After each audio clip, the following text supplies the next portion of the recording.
Welcome to Postcards to the Universe with Melissa Caprio. Do you believe in magic? What if you were told that all you had to do was get a little creative and work a magic spell to bring anything you can imagine into your life? Here on Postcards to the Universe, we will share manifesting, tips, postcards, creativity, abundance, and prosperity. Here is your host, Melissa Caprio. Hey everyone, and welcome to Postcards to the Universe with Melissa, creating the life you crave. How are you guys doing? It's Wednesday. I hope everybody is doing well. As usual, I have a great guest today, Deborah Weed. She founded a self-worth initiative through storytelling, and her work is pretty incredible. And she's going to join me in just a couple of minutes. To my regulars, I want to say thank you for joining me each week. It means the world to me. And if you're new to my show, I want to say welcome. I hope that you keep coming back. Just so you know, every show that we record is put up in Om Times in the archives. It's also on all the podcasting platforms, and it's on my website, Postcards to the Universe. I have a little section of podcasts, and then you can hear the show. So you can listen to any of my shows. I always have a variety of guests who are doing a lot of different kind of work. And that's what I like to do. I love to have these conversations. I'm an artist myself. I'm a photographer. I have a book. It's titled Postcards to the Universe, Harness the Universe's Power and Manifest Your Dreams. And I have people create manifesting postcards. They send them to me. I photograph them. And when their manifestation shows up in their reality, I share their story. So that's what the book is about. You can find that on Amazon or Barnes & Noble or even your local bookstore. If it's not there, they will order it for you. Okay, so I want to make a couple of announcements. One, I'm really working on building up my YouTube. So I've been doing daily 3 to 5 minute short videos where I'm reading the Oracle cards, because I created my own deck of Oracle cards. And I do these short 5-minute talks about, whatever's on my mind, everything that has to do with the kind of stuff that I talk about here with my guests. And I also share them on Instagram and TikTok too, but the algorithms are weird on there. I like YouTube, and that's where I'm really, really focusing. And that leads me to the big announcement is starting in November, this show is going to be on Om Times TV. So I'm going to be on video along with radio. You'll still be able to listen to the show on radio. So the show is going to be on the first and third Wednesdays of the month. I'm not going to be on every week like I am now. Video's a much bigger production. But you'll be seeing me and my guests on live, and you'll be able to stream it on Om Times TV on YouTube. And I believe we're going to be able to put it onto my channel, Postcards to the Universe, on YouTube live also. But if not, it'll definitely go up there afterwards. Okay, so I just wanted to share that exciting news. So let me get to my guest today, because she's done some pretty she's such a creative person, and she's pretty amazing, the stuff that she's done. So Deborah Weed doesn't just write stories. She creates movements. I love that. A former director of development for Citibank and a marketing force for companies like Kia Motors, her life changed dramatically after a devastating misdiagnosis left her bedridden for 3 years. It was during this time that a simple yet priceless 1943 copper penny became a powerful symbol for her. If a seemingly worthless penny could be worth millions, then everyone has a hidden value just waiting to be seen. Inspired by this realization, Deborah made it her mission to ignite self-worth through storytelling. She wrote and produced The Luckiest Penny, an award-winning interactive musical, and founded both the Self-Worth Initiative and the Quill Power Movement to empower young girls. Now she's embarking on her most ambitious project yet, Paisley the Musical. It's inspired by her award-winning children's book, Paisley's Last Quill. This new musical is a powerful story about a little porcupine who gives away her protective quills just to fit in. This isn't just a show, it's a movement for anyone who has ever lost their voice or their way and is ready to take it back. Now, I'm going to have links to her websites you can find in the bios, but it's her one is selfworthinitiative.net and her other is Paisley, Paisleys, fashionforest.com. Welcome, Deborah. Thanks so much for being here with me today. Wow, Melissa, thank you so much. That was awesome. Well, I love that because like me, you're coming from, you have this you're creating a movement using creativity, which is what postcards is, right? Like I have people make manifesting postcards and then I intuit how I want to photograph them. And that's like part of the whole collaboration. And, you went through obviously something and I'll let you tell us your story. And then instead of, going and down the deep dark hole, you let it inspire you and you created this whole movement through storytelling, which is absolutely beautiful. Okay, so Deborah, what happened? Like you said, you got misdiagnosed and you were bedridden for 3 years. Why don't we let's start there? We'll start there. You got it. Well, actually, even let me start before that. When I was a kid, Melissa, oh my gosh, I was an empath, a super empath, all heart. And so many people said, you're too sensitive. I heard that over and over and over again. And so many of us do, right? And then what transpired is that I ended up trying to prove that I was not sensitive. Yes. So I ended up in corporate. Right? And I ended up as the director of development for Citibank, 19 branches, and I worked on a $26 million pavilion with Disney and Universal consultants for Kia Motors in Daejeon, Korea. So anyways, I thought I had everything. I had the shoulder pads. I had the high heels. I was so cool. But I got this spiritual 2x4 because to this day, I truly believe I was misaligned with my true nature. When you're in corporate, you are very cerebral. It's you're thinking all the time. It's not heart-centered. Yet my soul, my essence was heart-centered. So my 2x4 was essentially being in bed for a long 3 years and being misdiagnosed by doctor after doctor. So here's kind of what happened there. The first doctor I go to said, it looks like you have MS and we can't tell you, I'm like, well, can you help me? And they're like, no, we can't help you because it's in your brain stem and they probably won't know until you die. Like, okay, that doesn't help me very much. No, that doesn't help you at all. Right? That's terrible. So then I went to the second doctor, and the second doctor is the second doctor tells me that it looks like I have Lou Gehrig's disease, and I'm like, okay, Lou Gehrig's disease. That's really scary. What can you do for me? And they're like, well, we won't know until years later, how this progresses. Yeah. And then being an overachiever, I go to the next doctor, and the next doctor says it's all in your head.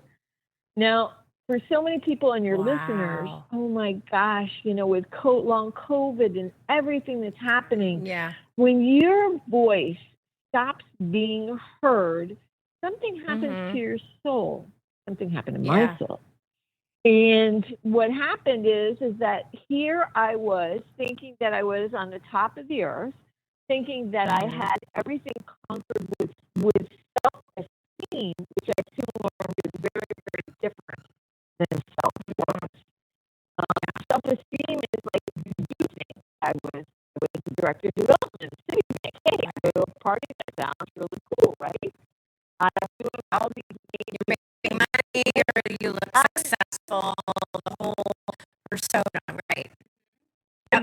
Exactly. And look, I wasn't smiling. So then when I was in bed and losing my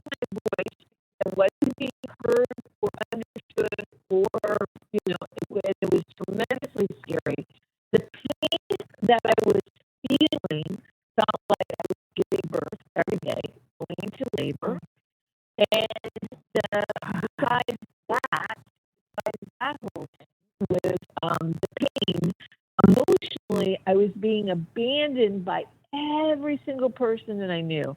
And the reason why, even my family, even, my husband, just everybody, because, and, I caution people who are listening, when you are being told different things by different doctors and there's no people that have a consensus, then all of a sudden you look like something's wrong with you because nobody's coming up with the answer.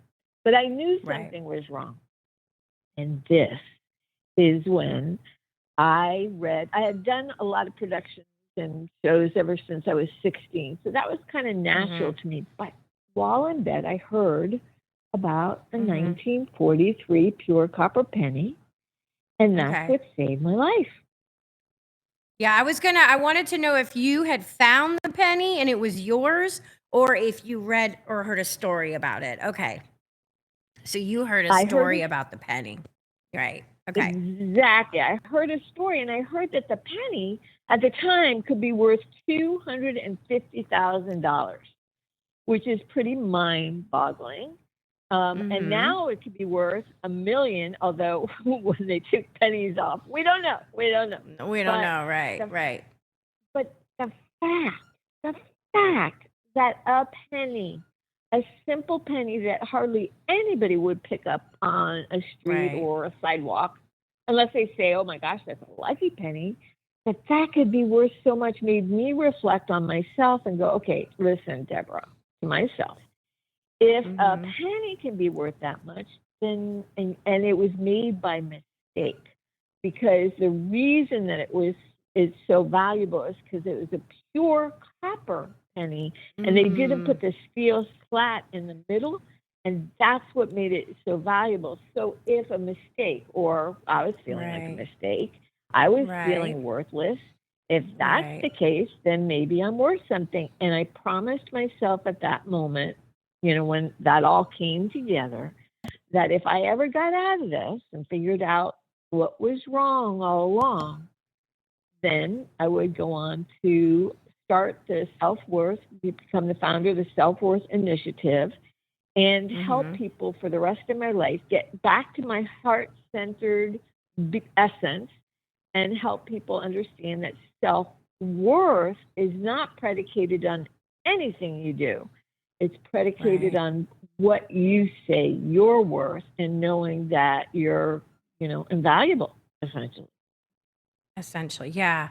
That's pretty well. It's obviously it's no coincidence that the story of the penny came across you, right? That you were meant to see. I always look at it as like those are the gifts from the universe, right? Or God, whatever you want to call it. It doesn't really matter to me. Your angels, your higher self, your guides, that it was a sign for you to spark this in you because of everything that you were going through, and you were feeling worthless. And if people were leaving your life when you needed them the most, that makes it even reinforces the story that you're not worth anything, right? These are the people that are supposed to love me, and they're abandoning me.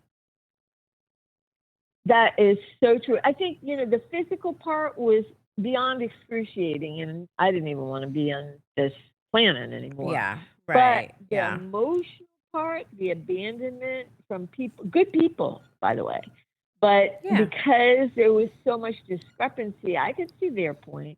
But yet for me, I was drowning in the sea of misunderstanding, because maybe maybe not like so many, but when I grew up, I almost thought that life should be like a musical, because I loved musicals, and it was like, hey, everybody sings, there's, everybody's happy. What is this that I walked into? Well, what happened? How did the symptoms start? You're going about your life. This is because I want people who maybe are, having some kind of physical symptoms, please go to a doctor. Neither of us are advocating that you don't go to your doctor if you're having symptoms, but also go inside your intuition and ask yourself what's going on, right? You could do both. But how did it start that made you realize, like, I have to go to a doctor and find out what's going on with me? Because you obviously have this big job, this big corporate job. I'm sure you were working 80 hours a week, and trying to maintain this life. So how did it start manifesting for you? And that is such a great question. It really goes into the depths of things, and something that I'd love to explore with you, because I had been hemorrhaging, and I had gone first to a gynecologist who said that it's probably perimenopause. And I explained that this was happening on a daily basis, but it was ignored. And then because of that, I was going to doctor after doctor after doctor. They did do an ultrasound, but during that time period, ultrasounds were on the top of your stomach. So they missed something crucial in me. And I'm so glad you want to go into a little bit more depth with this, because so many, like men, when a man goes to a doctor, right, it's like an emergency. He's not going unless something's really wrong. So doctors take it seriously.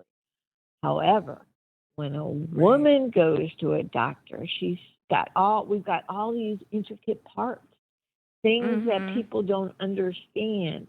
And sometimes our voice has been diminished. And so when we go in, if we're crying too much, then we're hysterical. And if we're smiling too much, then nobody's going to take us seriously. And that's kind of where I was toggling. So to answer your question very specifically, when the doctor finally figured out what was wrong with me, he figured it out with a simple blood test. Wow. But it took 3 years of you suffering to finally get that simple blood test. 3 years of beyond suffering. Although on the positive side, I learned so much. My father, who was like a Yoda type dad, he imparted so much wisdom and things that now I'm able to share with flair and purpose and wisdom that I know will help the next person. So, but at the time, it was it was like, I don't understand. I would talk to God all the time and say, I only wanted to come here to help. Why am I sidelined? Why is this happening? I just don't get it. Now I But do. you do But now. then I did. Now you do, yeah. Yeah, because that wasn't the work. That's not where you were supposed to be helping. And I'm a big believer in that your life will be shooken up in a way if you are not on the path that you are destined to be on. Not that we don't have free will. There's free will mixed in that too, but I believe that for everyone there's a destiny that we are meant to fulfill, because we came here to do that. We chose to do that. So when we're off track, something will happen that will, and it's usually painful, unfortunately. It doesn't have to be, but for some reason with us humans, it seems like that's the way that it works, right? It's painful. And then that brings us back to, ourselves, and we can start doing the work to find out where we're meant to be. I'm 100% on board with that.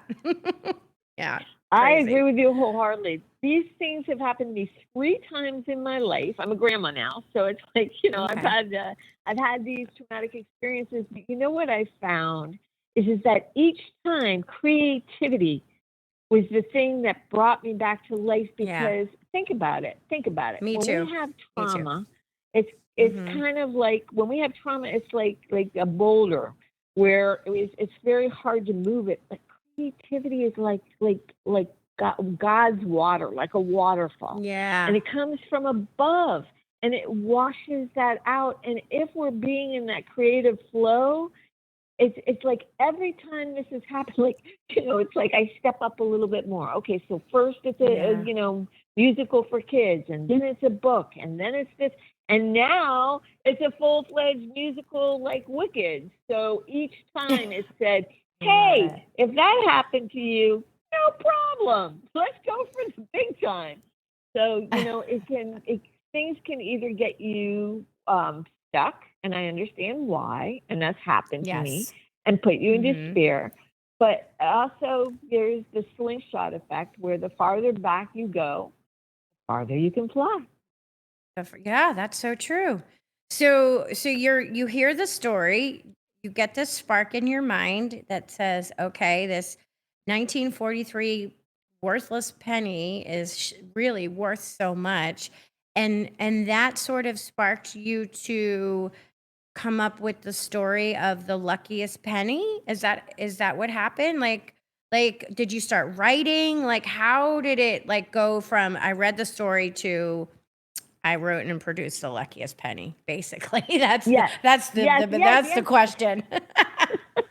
And it's a Yeah. great question. So what happened is that, I've got 3 long years in bed. That's a long Sure. time. So let me tell you Yeah, something. And I was very, it very is. weak. I couldn't get up either. But Yeah, it's very long. during that time, I started to conceive of the luckiest penny, and the storyline is about 2 1943 rare copper pennies that are at an auction and going to learn how much they're worth and why. The first one is Alistair, who knows he's worth millions of dollars because he's uncirculated, never been touched. Perfect. Whereas Henry is kind of models my life at the time, which he's been in the garbage can. He's been on the streets alone. He's been somebody's lucky penny. He's had so many things happen to him. So one has experience and has taken a journey. The other one has stayed in a plastic case his whole life. And the two are sold. And at the end, Alistair does get sold for a lot of money. I'm sure millions. But lucky him, he gets to spend the rest of his life in a beautiful silver case, never to be seen again. Whereas Henry is sold to a grandfather who brings it home to his grandson. And Tommy is like, oh my gosh, you got me this penny. And grandpa is like, well, Tommy, you love this, huh? And he's like, yes, it must have been worth $1 million. And grandpa's like, well, why do you say that? And he says, because it was born the same year as you. Oh. So based on that sweet story that where children, families, can easily understand what self-worth may be, I created a musical. I started it while I was in bed, finished it when the doctor finally figured out what had been wrong, and then went on to found the Self-Worth Initiative. Wow. So you say that the musical is interactive. So would you perform it for children and you would have children come up and participate in the musical? That is such a great question. Yes. Sometimes we had children perform it. Sometimes we had actors perform it. But the best part of the show, Melissa, oh my gosh, this was like this. Right to this day, it gives me tears. We would have a talk back and ask the kids, who's more which one is more valuable or priceless or lucky? Is it Alistair who got all that money, or is it Henry who had this adventure? And the kids, there was no wrong answer, none. Right. So one child would be like, oh my gosh, it was Alistair. Look at all that money. He could buy anything he wants. And the question back to this child would be, yes. And if you had to spend the rest of your life in your room and you had all the toys you want, but you can never go out, how would that feel? He thinks about it. She thinks about it. And then the next child would be like, no, it's Henry. So there was a lot of everything I've ever done, probably my whole life, has been to spark a conversation. It's not just the story. It's essentially to have people answer very, very profound questions on their own. Well, that's what's so wonderful about storytelling, right? Because storytelling makes us think. That's why we love the oral storytelling traditions that got passed down in families. People who write books and we read the stories. We get lost in that world. We go on these adventures. That's what's so magical about storytelling. And it's tapping into the creative spark that comes from source. Because I'm a big believer that our creative spark comes from source and that everybody has it. It's just a lot of people don't know how to access it. You don't have to be an author, a playwright, an actor, a photographer, a painter to use that creative spark. And I think that's what people don't realize. So I think you're absolutely correct. I think that creativity, I think too many people as children have been told, maybe they painted a sky pink and the teacher said, what do you think? It's blue. Are you an idiot? And then all of a sudden you freeze and you never do it again. But the creative spark is in everybody. And that's actually the divine spark because it's not coming from us. How many times have we heard about the fact that if something gets downloaded to you and you don't take action, then right around the corner, there's going to be somebody who's going to come up with something and you're thinking, but I thought of that. I know. I thought of that. Well, that's so funny. I was just having that conversation the other day that all these things are floating in the ethers. And if it lands on you and you don't take it, it's going to go passed on to somebody else. And that's how postcards, and that's why I'm here now having this conversation with you, because postcards was downloaded to me and I took it. And I ran with it. And that's what I'm doing right now in the work that I'm doing. And it sounds like you're doing the same thing. I'm going to pause us right here, Deborah. Let's take our break because I just looked at the time. So we'll come back and then I want to talk about the Quill Power Movement and Paisley the Musical when we come back. Stay tuned, everybody. We'll be back in just a couple of minutes.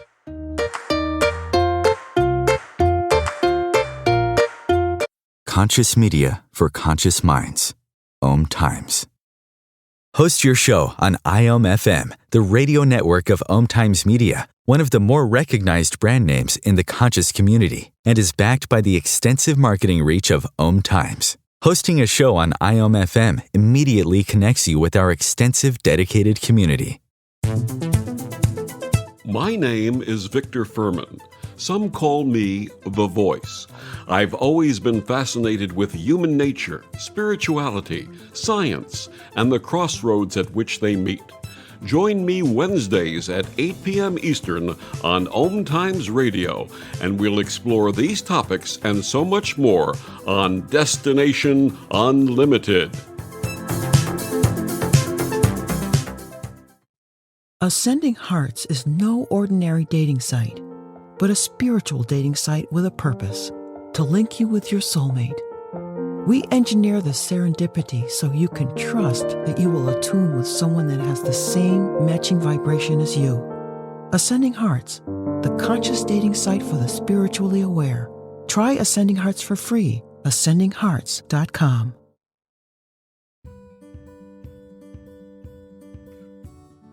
Hi, I'm Melissa Caprio from Postcards to the Universe, creating the life you crave. Do you believe in magic? What if I told you all you had to do was get a little creative and work a dream spell to bring anything you can imagine into your life? Well, guess what? I've got the spell for you. Postcards to the Universe, a global movement for manifestation, is a casting magical tool for you to use whenever you want.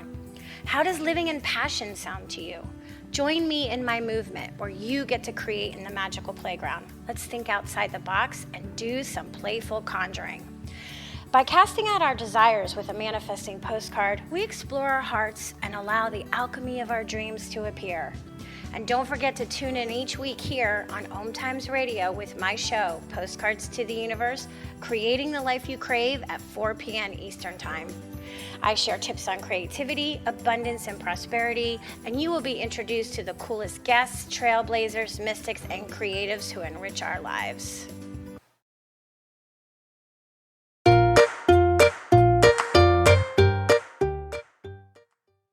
Welcome back. So, Deborah, I was thinking during the break, so you start with your award-winning interactive musical, The Luckiest Penny, right? And then that starts your self-worth initiative. And then it grows from there to, because I want to talk about, I love the Quill Power Movement because I love porcupines. I think they're just the cutest little things in the world. And have you ever watched those videos? I don't know if you've ever seen them of a porcupine eating and the little the noises they make when they're eating like something. Yeah, It's the I cutest thing you've ever heard. They're like they make the cutest little sounds. Because you look at a porcupine and you can't touch it because the quills and I love that you use the porcupine as your character for your story. So let's talk about how did the Quill Power Movement and how did that spark in you? Well, one of the things that I have had happen to me, and maybe so many have, is I have continually given my power away. Yes. Oh God, And yes. Yes, me too. and I thought for probably until now that people took my power away. I didn't realize that nobody, but nobody can take it away. And then I was horrified because I realized through health situation, no matter what it is, it's sort of like I was a willing participant. So Right. I needed a metaphor. I needed the perfect metaphor for me. And it ended up being a porcupine because what I created, when you think about a porcupine, they're supposed to put up their quills to protect themselves. But the porcupine that I created, Paisley, she dreams of being an animal fashion designer. But in the animal fashion world, she has to give up her quills like pins to Savannah. And Savannah is a kind of like a Cruella de Vil type character who is a couture designer in the fashion forest. And she creates designs, over the top designs that are gorgeous, but they only reflect how the top models look, not how they feel. And so I wanted to set Paisley in this world because, number one, fashion really, it's kind of like what happens underneath the clothes or the dress for all of us, who we really are compared to who we're pretending to be or thinking we are. And there was so much richness about, and the golden thread that I had in this storyline was, and I started out with a children's book called Paisley's Last Quill. Is the whole idea that Paisley's giving away her quills to reap in, to make the animals feel more comfortable until she's down to her last quill. And it's what she does with the last quill to reclaim her power and know her strength that matters. And when I originally came up with this story and illustrated the book, and back in like 2017, way back then, I created a children's book, and it was so beloved. And the little girls loved it, and we made quills. The Quill Power was like I had the little girls create these quills of like power so that they knew who they were, so they could take their power back and really examine that in creative ways. And the book itself is all 5 stars, and it was an amazing hit. But here's the thing. The mothers were like, okay, wait a minute. You're doing it for our girls. Thank you very much. And what about us? Talk about giving our power away. We've been doing it for a lot longer than they have. So after the last COVID and a whole bunch of things that happened to me, it was like, you know what? If everything's happened the way that it has in my life, why not go for my big over-the-top dream, which is to create a Broadway-style musical to the scale of Wicked or The Lion King. And that's where you find me now. Oh my God, I just love it so much. Well, I am waiting for it to be on Broadway for you. So I hope and I hold that space for you that it is on Broadway for where you want it to be, because I love the idea, because I do believe, now I'm speaking for women. I'm sure some men feel this way too, but I'm going to speak for women because I'm a woman, that we do give our power away, and it's instilled in us from being a very, very little girl, Yeah. be a good girl, be a good girl, don't talk back, respect, you know what I'm saying? And it has not served us in our lives of being quiet and being good little girls and not wanting to rock the boat and giving our power away. So I love that we have Paisley here, who we get to learn through her journey of what is she going to do when she's on her very last quill, right? Exactly. What does she do? So now the musical, the Paisley the Musical, is Paisley still a child fashion designer, or has she No. grown up now? Has she grown up as a woman now? It's the same storyline. It's the same Same storyline, storyline. but Okay. in this one, it's and I always had this concept in my mind because I happen to love musicals. Because look, when we listen to Wicked and we hear Defying Gravity, what woman is not just like belting it out, whether they can sing or not, and feeling the emotion of that? That's why I love musicals, because subconsciously it rewires the brain. It does, yeah. As far as Paisley is concerned, she would probably be, like 18, 19, 20s. Okay. And she's A young woman. Mamet is trying to get this beautiful young woman to protect herself with her quills. But Paisley has a different vision. It's essentially the same story, but when you look at the costuming, because all of the couture is made out of nature, and when you look at the characters and the layering of the characters, they represent each of us. Let me give you an example of what I mean. Okay. One of the characters is Ikru. Okay, Ikru Okay. is an elephant. She's a plus-size model with a plus-size heart, and she is being told by Zavana to eat celery, to shrink, to fit her expectation of what needs to be done, rather than Zavana honoring her boldness and who she is. And Ikru, who's an elephant, is quiet and timid because she's trying not to be too big. So what is that the representation of? Let's look in the real world. The real world would be a woman who's probably a size 14, which is average, by the way. Right. But let's say that she's, a bigger woman, and she has been working in corporate, and she is doing the most amazing job ever. And here comes these skinny minis, and I love these skinny minis too. But here they come, and they're beautiful, and they're perky, and they're happy, and all of a sudden, they're the ones that are promoted over and over and over again. And here's this woman who's like, yeah, but I put my heart in this. I put my soul in this. Why am I being overlooked?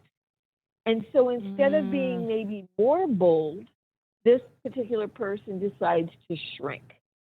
Now, what does that do to the psyche? Okay, so I'm taking real world scenarios for each of my characters that are tremendously layered. And Paisley is consistently the porcupine pleaser, the empath, probably a lot more like me, all heart. And she's constantly trying to rearrange or refit what Zavana has created to suit each of these top models with all their, varied personalities. And I was told by somebody, and I love this, they said, it sounds like a feminine Lion King. Yeah. Oh my God. I can see that. That's so right. But the cost, like if you were to go to my website and you see the costuming and what I have in mind, I mean, we're talking it's beautiful. eye candy. We're talking, and the music. So here's what I'm doing. I'm starting with a 5-song album, and that's what I'm going to put out first. So I'm going to have a listening party. It's going to be so much fun, but I'm putting my best foot forward, because to do an actual Broadway production, it takes $14 to $40 million. And by the way, if you have that, call me. But the thing is that I'm most people do it the traditional way. They get a producer or they get an investor. They come up with the Right. monies and then they take action. I'm doing it a different way. I'm starting with the music. I want to get the album out there. I'm going to offer that to the world. I am currently looking for singers and dancers and producers and investors and talent and creatives of all kinds to make this, let's see if I'm providing a vehicle that's meaningful right now, and I don't want to spend 7 to 10 years to workshop something. I want to create this now and make it, because it's timely. It needs to be now. Let's see what happens. I love that. Now, are you writing the songs yourself? Are I you have writing created them? the songs. I created the songs. I collaborated. It's like, as far as conceptually, every single thing has total alignment with where I want to go. But as far as the songwriting, with the Luckiest Penny and the Sticky Bum Bandits, a lot of the things I did do, a lot of the songwriting, but in this one, it was more of a collaboration. A collaboration. Yeah, because with a production like this, you're going to need a collaboration. And you can go to her website, Paisley Fashion for us, and you can see the vision. And I love the costumes. I love the costumes. I'm looking at it right now. I mean, they're absolutely beautiful. And to see this on Broadway would be, it would be gorgeous. I mean, the costume design alone. And you have a short video, just for people listening, that you can see. It says from storybook to showstopper. I think it's like 5 minutes, 6 minutes long. And it just talking, and you're showing the book and, your vision for it, which is really, really quite beautiful. And I love that you are in the process of creating this, because it is it's like self-healing through creativity, really, right? I think that's what I get from it. Like, I'm watching a production of all of us learning to accept who we are, the way we were created. We don't have to do anything to be worth something, and we should be embraced for each of our own individual gifts. And I love that you're doing it, and the way that you're doing it with these characters, and that you're using all the animal totems too, which have this whole other mystical thing to it, I mean, that's what I see, because I'm big on all of those, like having the animal totems and what animal shows up for you and what that represents. And each one, you know what? You are so right. And I'm hearing the depth of your vision and understanding of what I'm out to do. But each animal was selected very, very, everything about this production is so thought out.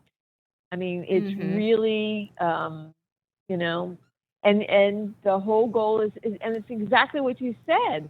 I'm healing through this, and I want everybody to heal through this, so that at the end of the day, we can hold hands collectively and say, oh my gosh, I too, it's one of the songs is called Quills Up, and that's the movement that I have going right now for women. And it's essentially, let's stop giving away our quills. Take them back, because quills do grow back. Take them back and stop giving them away, because I truly believe that we don't get stuck because of fear.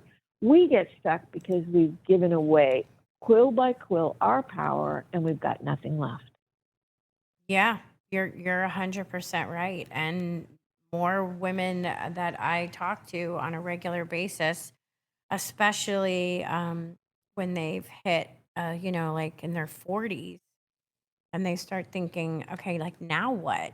I've given all my power to my family, right? Especially your mom, my kids, my husband, my friends, my job. There's nothing left for them. They have nothing left for themselves. So this is asking us to start taking back those pieces of ourselves that we give away through the story of Paisley. And it was going to be universal. It will appeal to children because I also did animation for the kids, but for the adults, oh my gosh, wait to hear these songs. Well, you'll tell me.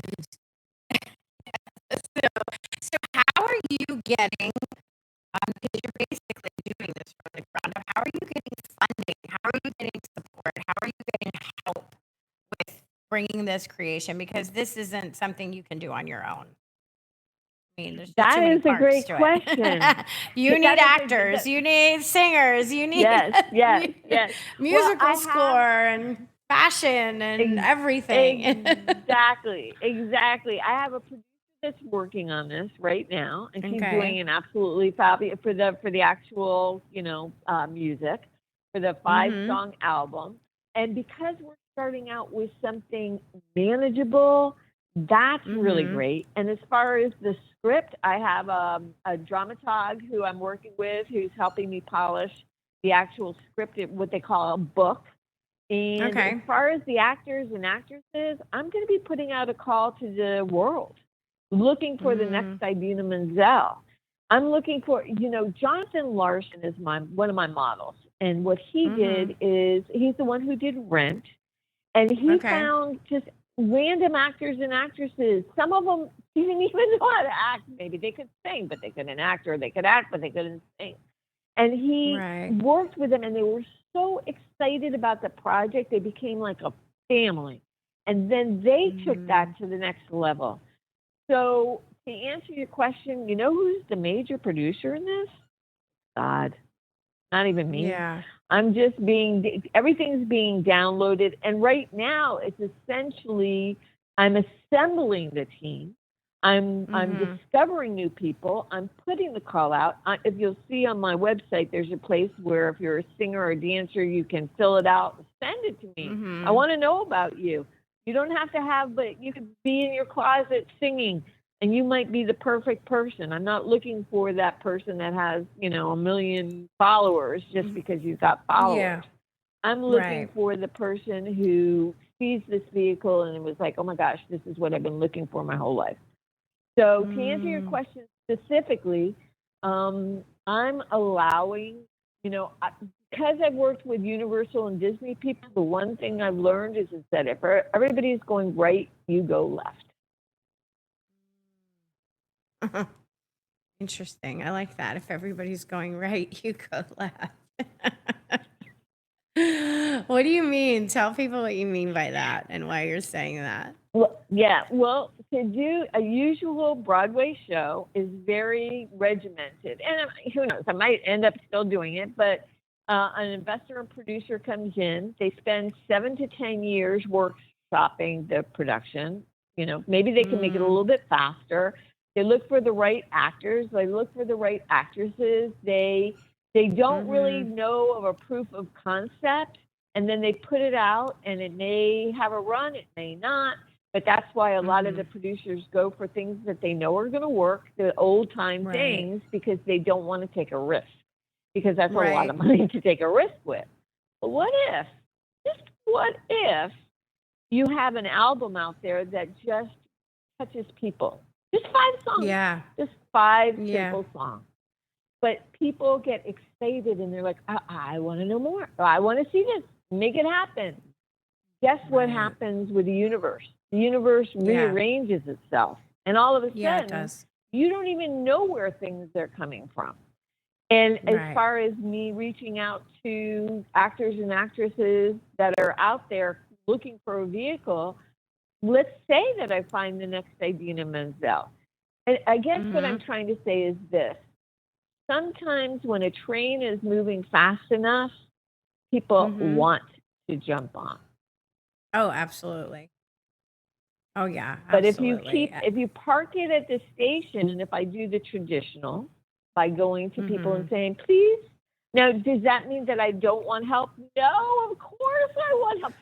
With the album, you can pay. I'm making it like, you decide the price. If you want to give me 5 cents, if you want to give me a penny, that might be worth $1 million. That's cool. And if you want to give me $14 million for that album, that's cool too. I'll take anything. But it's like, let's just, it's kind of an experiment in letting go, knowing that the storyline is needed and seeing how far it would, that will take me. And because I'm having the album that's going to be ready and the script and the book that's going to be ready, and because it's solid, it's really, really good. I mean, really good. And because, my personal favorite is Wicked, so that's what I'm aspiring towards. Okay. And, as you can see with the costuming and everything that I've created so far, it's kind of a little bit of a one-woman show at this particular point, but it's not, but that's not, if you believe in angels, I believe in angels, we believe in, all kinds of spiritual help. I've got a team of millions. Yeah. And when something is meant to be born and birthed and created, like you said, the universe will align itself up to make it happen. Right. So I like that you kind of are like, I'm open to however it's meant to happen, because you have the vision. You can see it. You see it on Broadway. You know in your mind's eye what it's going to look like, but you're open to allowing how it's going to come in.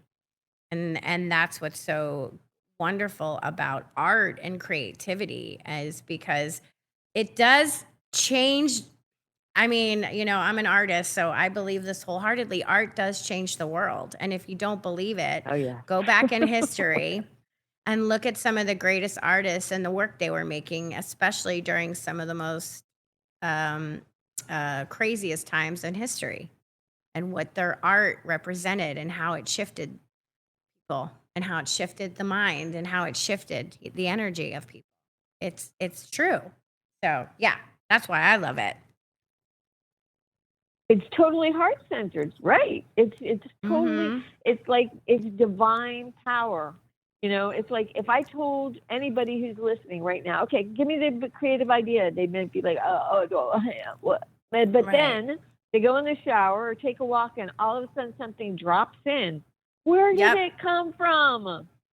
Exactly. Where did it come from? And we've got to get it out there. And, the biggest thing I'm exploring right now, my kind of like mic drop moment, maybe with our conversation, is the whole idea. I've been examining the whole idea of failure versus regret, because nobody wants to fail. They don't want to try because they don't want to fail. But with failure, imagine that you're taking a seed, you're putting it into the ground, and you're getting your hands dirty, and you're learning things, and it may not work, but you might just get a surprise flower. Right. But with regret, you never put a seed in the ground, and there's no surprise flowers. So might I fail? Yeah, big time. But no, you know what? I actually can never fail, because every single day I'm very conscious of trying my very best to make a difference in the world any which way I can. I'm with you today, hoping that I can touch somebody's heart and inspire them. So, there's no room for failure, and whatever I can't finish, God will. Yeah. I so agree with you. And I am on the thought, if you got there's a reason the idea was given to you, or it was meant to be born, or you wouldn't get it, right? It just wouldn't come. Exactly. So yeah. So if there's something, if anybody can take anything from today's show, if you have some creative idea inside of you, listen to Deborah's energy, and you are meant to birth that into the world, or you wouldn't have gotten it. And just like Deborah has birthed this into the world, and tell people how they can support you, because if anybody wants to reach out to you, and how they can support you if they want to be a part of it. Yeah, as I said, I'm looking for actors and singers and dancers and any creatives that are out there that are looking for a vehicle like this that they want to be involved with. I don't have a budget. I'm going to be really honest, but I got all Yeah. heart, and I think that all the money's going to fly in. As far as the other piece to this, I am going to be having a listening party for the 5 songs coming up soon. And that's going to be online, and it should be so much fun, and everybody's excited. Okay, great. And so people can go to Paisley'sFashionForest.com to reach out to you. That's the best place? Yes, okay, that's perfect. the best place to reach out to me. Or if they go to my Instagram at Deborah.Weed, Deborah.Weed. That's another great place. They can DM me or on Facebook. Any you can DM me. You can go onto my website. I respond to everybody. Thank you so much, Deborah. It was so fun having this conversation with you today. All right, everybody. Thanks for listening to Postcards to the Universe with Melissa, creating the life you crave. And I'm wishing everyone a wonderful week filled with joy, abundance, and love. Peace.